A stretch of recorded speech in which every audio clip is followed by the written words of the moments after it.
యేసుప్రభు వచ్చినాక ఆశీర్వాదం వచ్చింది. ఖాళీగా ఉన్న దోణె చేపలతో నిండింది.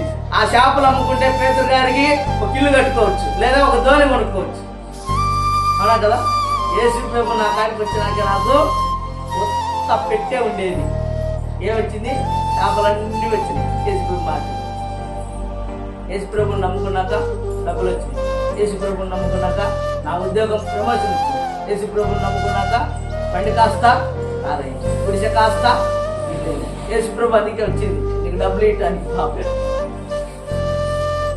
యేసుప్రభు కొరడాలతో కొడుతుంటే నువ్వు ఎంతనో కొట్టుకో, నేను నా పిల్లలకు డబ్బులు ఇవ్వడానికి వచ్చిన. వాళ్ళ కిరీటం పెడతావా? పెట్టు, మా పిల్లలకు జాబులు ఇవ్వడానికి వచ్చిన. మా కూడా కాదు కదా.